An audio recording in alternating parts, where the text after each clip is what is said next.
Welcome to the Connected Growth Coaching Podcast, where we support women to rediscover who they are so they can thrive in all parts of their lives. Your hosts, Jen Heilman and Amanda Kingsley, share with you unique life coaching resources centered around the power of the mind and the ancient practice of feng shui. Podcasting! Woohoo! Hey, everybody. How we doing? Here we are again. Loving What are we this. talking about today? We are talking about how you do one thing is how you do everything, which is, we were just having a nice little chat about the fact that that's something that I think this time of year we dive into those kinds of things. For some reason, this time of year it brings up those patterns and those struggles, and there's like a very light veil over those types of things. And so for some reason you know what it is? It's letting go. Just letting go. So this It time is, of you're year, right. if you're, Oh my gosh, that's really Right? interesting. yeah. So if you're listening out of season, it's October. And so, it's a really a huge time for all of those patterns and self-limiting beliefs to rise to the top, right? Mm-hmm. And it's our challenge in this time of year to either hold on to them and repeat them over and over and over again, or to recognize them and let them go. And so one great way to notice when you are in those patterns is to notice that how you do one thing is how you do everything. The first time I heard this, I remember being really mad. I was like, that's the dumbest thing ever. I was like, how I fold laundry is not how I make love or whatever. You know, I was like, that's like the stupidest thing ever. And then I started noticing. And then I started going like, I remember one of the first shifts I made when I started understanding this is going to sound so silly. Our bathroom like shower kept clogging, right? Like, cause we have 3 girls with long hair, and I would get so frustrated and I'd be like, it's his job to unclog it. And then I was like, wait a second, whose story is that? Why is it his job? Why don't I scoop the hair out of the drain every single time I take a shower so it doesn't keep building up? And I was like, no, I don't want to do that. And then I remember hearing how you do one thing is how you do everything. And I was like, this is about so much more than just hair and a drain. This is about like what your expectations of him and the way you take care of your space and the way you clog things up in your life. Right? Yeah. So it was this silly little thing. And to this day, that was probably like, actually, that might have only been about a year ago. Yeah, I think it was. Yeah. But to this day, every time I take a shower and pull the hair out of the drain, I kind of giggle and I'm like, oh, a little sign of my evolution. Right. Yeah, it's totally true, right? Yeah. So anyway, that was a bit of an offshoot of like, I guess it was for the listeners who are like, I don't understand. Like, that's the silliest, like, that doesn't make any sense. Right. And those are the analogies you start to make. Like, I'm consciously clogging up things in my life. Like, I know this is the cause of the problem. I keep letting it happen. And instead of taking a little bit of action to keep it from being a problem, I'm letting it build. And so, like, you can start to notice those analogies in your life. So they become like common themes. Right. Exactly. Yeah. And you start to see them showing up. Yeah. You made the reference to how you fold the laundry or not fold the laundry, right? Or, putting things away, or, and it all becomes around this story around that particular thing that's going on in your life. For me, a common theme that is unveiling itself, for this time of year. And yes, I'm ready to let it go. Is May it be heard, right? Letting it go. Letting it go is making things more difficult than they have to be, right? Mm-hmm. So any kind of situation, that arises, making it more difficult than it needs to be. And so when that comes up, I start to repeat to myself, let it be easy, let it be easy, let it be easy. I don't have to get, into struggle mode. And, I don't know where that story comes from, but it's been with me for as long as I remember, and it's around this, if you don't struggle through something, right, then was it worth it? Or if you don't struggle to make money, you're not going to make enough, or there's like this hard work, around it. And so there's definitely this theme that shows up in my life where now I've become aware of it. But so the point is just to start to notice, right? Like and start noticing in the simplest of places. That's what I love about, taking in your physical environment. And I feel like this is one of those things that it's easier to notice in your physical environment, like unclogging the hair, right? So silly. You're like, how could this relate to like growing my business? Right. Exactly. It's hair in a drain. Like, let's not overthink it. Right. Exactly. And so there is that piece of like, you don't want to go crazy trying to make connections and analogies everywhere in your life, but sometimes they really stand out at you like that. And that's when they're important. Right. Yeah.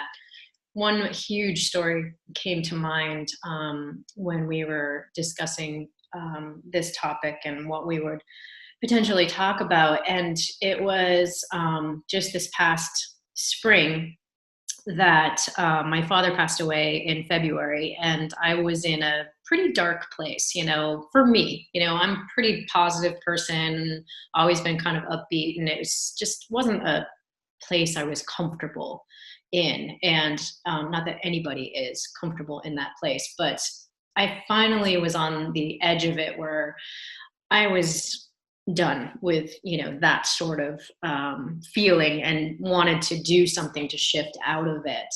And of course, my go-to thing is feng shui. And so a particular consultant showed up in my life at that opportune time. And, just like everybody out there, coaches need coaches, and people need mentors and guides to move through things, because just because we're coaches and mentors doesn't mean that we don't have our own stuff, and so it made sense to me to hire a feng shui consultant to see my space from the outside in, right? To see the things that I wasn't able to see. And so I loved the language that he was using. It was something that I had never heard before, because, feng shui can be a little confusing in its language and its traditions and all that kind of stuff. And he was using a similar language to what I use in a more contemporary, relatable mode. And so I was like, you know what, I'm going to get on the phone with this guy and see what he has to offer. And we had a great conversation, and I could see, that what he was doing could totally help me. And he brought up the fact that how you do one thing is how you do everything. And I was, like, of course he says that, but, it was in the defining moment of trying to decide whether I wanted to actually spend the money on myself and hire him to do this work for me, even though I knew in my gut that this was going to be an evolutionary move on my part, and that I would make that money back tenfold, because it's just, that's the way it works. But I hesitated. And he said to me, how you do one thing is how you do everything. And we got off the phone, and that stuck with me so completely that I was ready to make a huge move in my life. And I was saying to the universe, maybe not, maybe I'm going to think about it for a little bit. And I hesitated. But when he said that to me and I got off the phone, I picked up the phone. I went right to the website, and I purchased the feng shui consultation within like 2 minutes, and to the point where he actually called me back, which he said he never does, called me back and congratulated me, because he was just like, okay, you know, like, here we go, girl, you know, you got this. And he could definitely sense my, you know, that I was on a path of change. And so that just really stuck with me. And so of course I went through the whole house and, you know, completely dissected the whole thing, had a major transition. And not even probably a month later, Amanda showed up and said, hey, Jen, I've got this idea about us co-coaching. That was a good idea. It was a really good idea. And I didn't have to think about it. It was just, I knew in my gut, and it was just jumping on it. So it's, you know, that was a theme for me, was that, like, not being in touch with my core self, not being in touch with my inner wisdom, so that when the opportunities came up, I could immediately just be like, yes, like, without a doubt, let's do this. I don't need to hear anything more about it. Like, I know this is the right direction. And so, you know, and it's just like, your whole story to me is what we speak to all the time, which is like, the point is not that Jen should or shouldn't have booked that call with him, booked that consultation. The point is that she knew what she needed to do, and she listened, and she followed her truth, and the universe responded, right? It was like, you took a path in alignment with your truth. And now the next step for you is opening this new door. Now, if there was a voice in her going, you know, tell me how you feel about this. But if there was a voice in her going, this doesn't really feel like what I need to do, but it's the only thing I can find. Like, I don't know where else to turn, and I need to do something, so I guess I'll do this. And she had said yes, the doors wouldn't have opened the same way. Not as wide. Yeah, absolutely. So it's really about following what you know is your truth and your center. And I mean, that's what I love about all the work we do, is like, that is where all the magic happens. But if you don't know how to do that, if you don't know how to honor your truth and listen to your truth, it can get a little messy. Right. And it can get frustrating, because you're like, if I knew what to do, I'd just do it. Right. Well, it takes some practice to be able to listen to that voice inside. And she did. And the universe responded and took her down this path of momentum. Yeah. Like, huge momentum. Yeah. Right? Yeah, exactly. Yeah. And so it's such a good story, and such a good example. And really, when you think about how you do one thing is how you do everything, and the work that we do, it's like, we want to teach our clients to always listen to their truth. Right. Like, that's what we do. Because if we can support you in always following your inner light, your inner guidance, your truth, everything starts to shift. Your work shifts, your love. And that's why our clients are like, getting married, getting divorces, moving, like making all these huge life changes in alignment with who they are and who they want to be, because they start to learn how to listen to them. Right. And that affects everything. Absolutely. Yeah. I don't even know if that's where you wanted to go on this conversation. No, that's exactly where I wanted to go. It's Absolutely. so interesting. Yeah. Yeah. So follow your truth, and the universe responds. I mean, that's like, if we're looking at our bullet point notes, we have 3 of them, and that's where it ends. Yeah. Like, right. Exactly. And I guess that's the point, right? Is how do you do that? Yep. Yeah. How you do that, how you follow that truth is how everything else in your life falls into place. And it, you know, for some people, that clogged drain is not the same story as it was for me. But in me, I knew that was just me wanting someone else to do the work. Right. Like, I didn't want to touch the gross hair. I wanted him to touch the gross hair. Exactly. Like, that might not mean anything to somebody else, but for me and my life and where I was clogging things up all over the place, like, it meant something. So it was not about the hair or the drain or Right. It was about me tapping into what I knew was my truth and allowing myself to see it through this physical thing. Right. Exactly. Yeah. Absolutely. Woo! All right. Break time? Break time. Woo! Let's face it, no two lives are the same, and there are no one-size-fits-all tips and tricks. We love connecting with you on the podcast, but remember that if you want game-changing results, one-on-one coaching is where it's at. You can access our programs at connectedgrowthcoaching.com, and we will walk you through the unique circumstances that arise in your life and your home. We're back. We always come back. So in every episode, we just introduce a topic, and then we talk about some ways you can take action, because everything we do is about inspired action. Mm-hmm. So first thing we always talk about is a journal prompt or some sort of way that you can tap into what's happening in your mind, what's happening in your life and the stories that you're telling yourself. And so I would ask you to just sit down, hold some space, and ask, like, what are the stories I'm carrying from one thing to the next? Mm-hmm. And are there patterns or places that I'm repeating behaviors? Like, are there, I'll give an example. So in some of the work that I've done with Jen Heilman, actually, Jen Heilman, like that. Let's just throw Jen Heilman. Let me just throw your last name in there. That was really weird. Some of the work that I've done with Jen, one of the biggest stories I unveiled, or she unveiled and allowed me to see, was that I had this pattern of proving myself.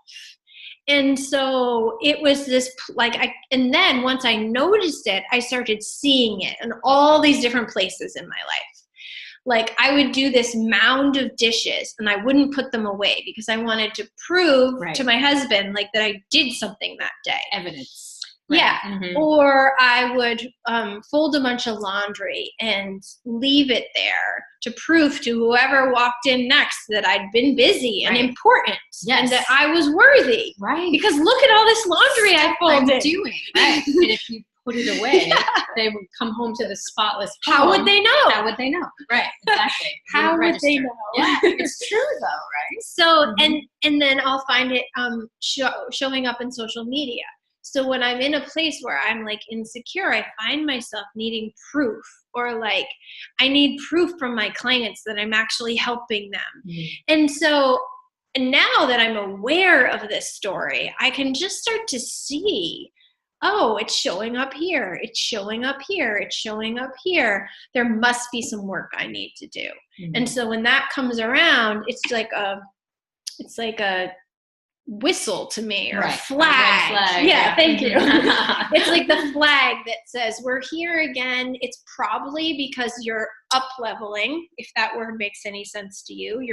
You're evolving, you're expanding, you're rising into a new piece of yourself, a new evolution of who you are. So you're facing these patterns again. Let's see, can you handle it here? Can you handle it at this level? Are you ready to face that at this level? But when you can just start paying attention, and the way to pay attention is like, what are the things that keep triggering you?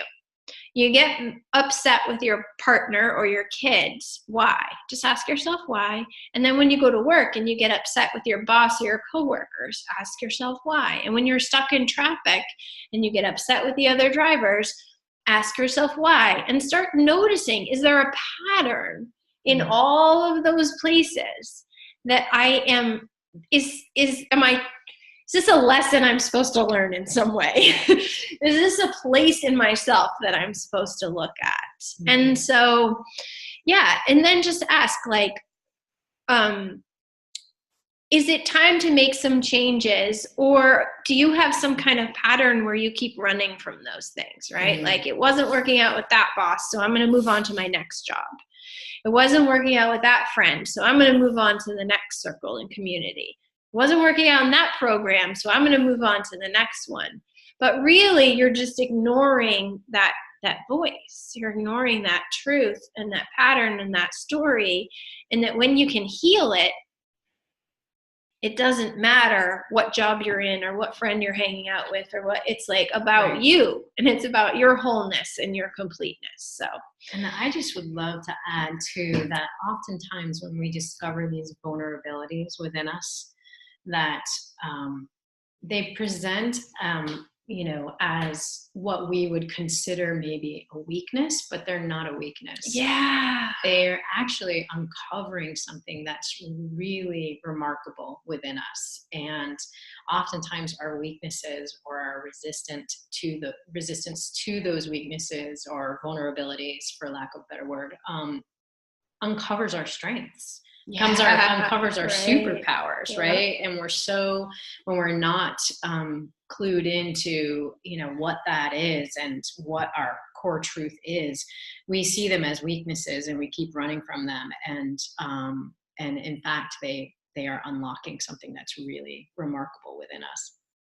Like a sense of worthiness. Exactly. Right. Exactly. The proof, the evidence. Yeah. Exactly. So if you want those questions, just pop into the podcast companion guide. You can take those questions and journal them. If you wrote them down and are journaling them already, cheer, props to you. Yeah. But let's dig into some of the feng shui and how we can, maybe the journal questions are just we're not feeling it. We can't see it. We're not able to see those patterns or understand those stories yet. Right. And the feng shui can help us look at it in a different way. Mm-hmm. Absolutely. And I think that, I think your point around the getting frustrated with this person or that person is a real eye opener to the patterns, in the same way that you can be irritated in your home, right? This area irritates me for this reason, or I'm the only one that does the dishes, or I'm the only one that takes responsibility for taking the trash out, or and where it's because I'm sure there's chores that you're perfectly fine with, that you don't even think about, right? That you're just like, oh, whatever, carry on. And then there's the chores that you absolutely hate, and you start to, there's a story around it. And so start noticing where that irritation comes up within you when you take a look around your home and your space. One activator of that is clutter. So there's a particular area that taps into our inner truth, and that's the knowledge and self-cultivation area. So I would guide you to head on over to your knowledge and self-cultivation area and take a good look around and just see where a pattern might be showing up. I'm thinking about my kitchen right now, and that's my knowledge and self-cultivation area. And there's a reoccurring theme about paperwork, or school papers or mail, or, all of the things are in my kitchen, and they tend to get scattered across the countertop. Particularly on the island, they just get placed there. Kids come home and put their papers there, husband comes home and, everything lands right there. And it's a massive irritation to me, because by the time I get home, I'm one of the last people to get home. It's a mess, and I leave it every single morning completely clear because I'm the feng shui ninja, and I know this about myself, and I know that it brings me greater joy and ease if I leave that space in the morning uncluttered. And so, of course there's things that, you have to be realistic in your life. You can't have everything clutter free always, but that is a source of irritation to me. As soon as I come home, I'm like, what is it? And it's that struggle bus, right? It's like me, like I walk in the door and I'm like, oh, for God's sakes, I gotta clean this up when I already, when in fact it actually only takes 2 seconds to clear it off. Or I could actually have a conversation with my family about keeping it clear. I'm choosing to make it more difficult than it needs to be.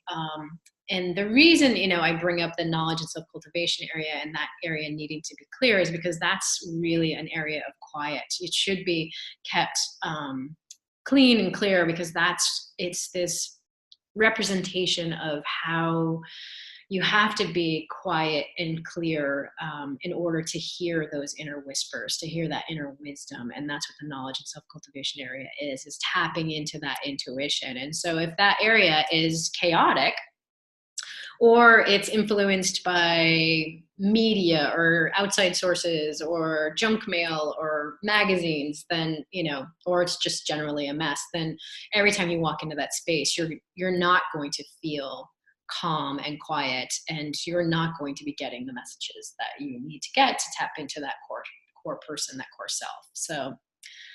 So yeah. Are you thinking about your knowledge and self-cultivation area? No, I can see you thinking. I know, there. Right? I'm processing. I was processing a million things about how I do one thing is how I do everything in my house. So, yeah, it's cool stuff. We do this work every day, all day long. And it's fun. It's fun because it's so rewarding. So get in there, find your spaces, start to understand the layout of your home so that you can really tap into these places and dig into the work. Yeah, so important. Good stuff. It's just so life-changing, and the evolution is incredible. Awesome. Yeah. Bye, everybody. Until next week. Mm-hmm. As always, thanks for listening. If you learned something today that can help the people in your circle, please help us get the word out by sharing. When you leave us a rating and review on iTunes, it not only warms our hearts, but it helps people find us. We are eternally grateful for your support, and we're looking forward to connecting with you next week. Until then, you can find the show notes at www.connectedgrowthcoaching.com. You can grab your journal and then get your shui on.